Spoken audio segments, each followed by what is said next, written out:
दोस्तों, क्या आपको पता है कि अरब देश केवल हज से ही 10 करोड़ डॉलर का धंधा करती है?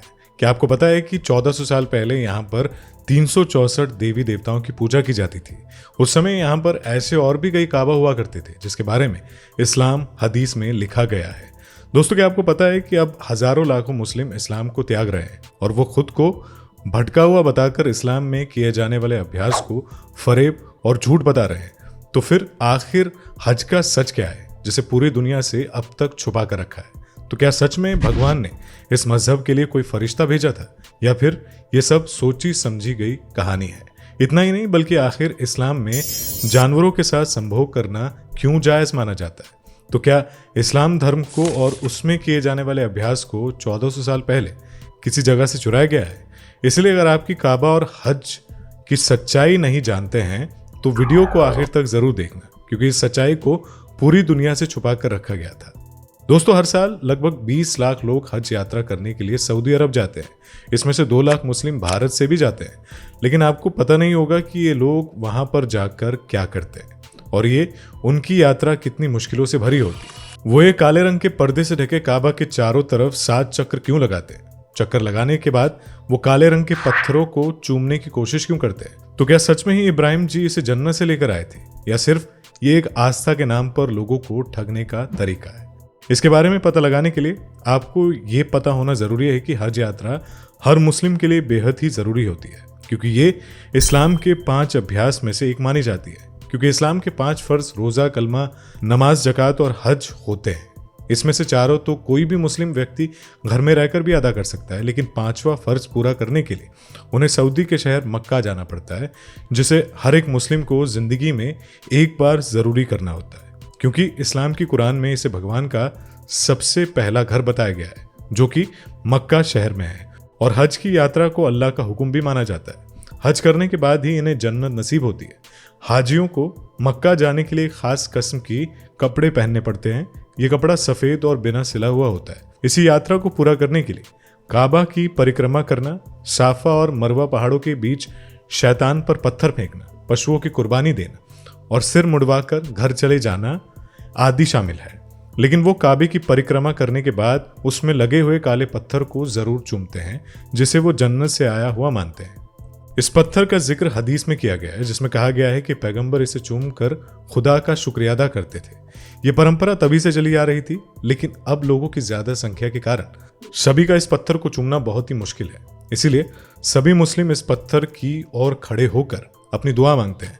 लेकिन दोस्तों, ये तो पहला पहलू था जिसे सभी मुसलमान मानते हैं।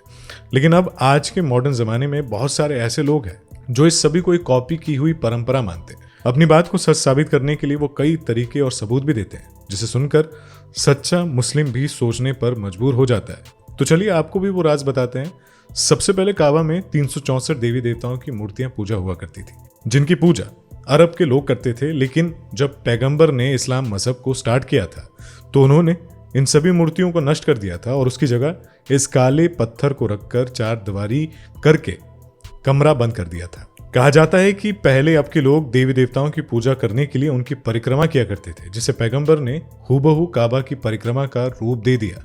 इतना ही नहीं बल्कि कुरान में कहा गया है कि काबा खुदा की इबादत करने का पहला और असली घर है, जिसे पैगंबर ने मॉडिफाई करके अपने हिसाब से बना दिया था।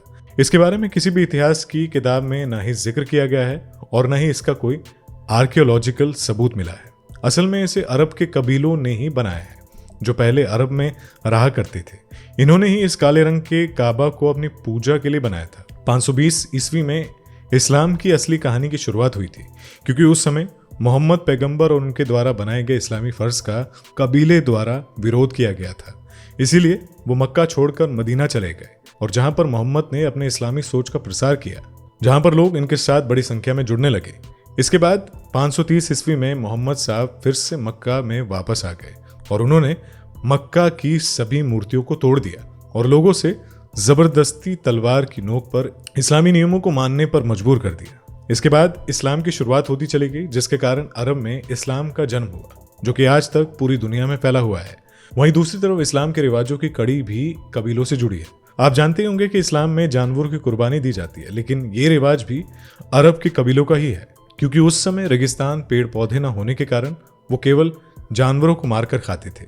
इसके साथ देवी देवताओं को खुश करने के लिए जानवरों की बलि देते थे और इसी मान्यता को मोहम्मद साहब ने इस्लाम के साथ जोड़ दिया था, जिसे आज भी इस्लाम में कुर्बानी मानकर बनाकर जानवरों को मारा जाता है। इसके बाद इस्लाम में किबला भी पहले से ही मौजूद था और इसे यहूदी लोग पहले से ही मानते थे, लेकिन इसके बाद मोहम्मद ने काबा को ही नया किबला बना दिया था और उसकी तरफ मुंह करके नमाज अदा करने लगे थे। इसके अलावा मुस्लिम लोग तवाफ यानी कि काबा की परिक्रमा करते हैं, वो भी अरब के लोगों से कॉपी किया गया है। पहले लोग परिक्रमा करके तबाह किया करते थे, पर वो सफ़ा और मरवा नाम के 2 पहाड़ों का चक्कर भी लगाते थे, जिसे मोहम्मद साहब ने एक रिवाज बनाकर इस्लाम में ऐड कर दिया था, जो इस तरीके से इस्लाम के सभी फर्जों को अरब के लोगों से चुराया गया है। तो दोस्तों, आपको ये जानकारी कैसी लगी, इसके बारे में कमेंट करके जरूर बताइएगा। वीडियो पसंद आई हो तो वीडियो को लाइक, शेयर और चैनल पर नए हैं तो चैनल को सब्सक्राइब करना मत भूलिएगा। तो वीडियो में बने रहने के लिए आपका दिल से धन्यवाद।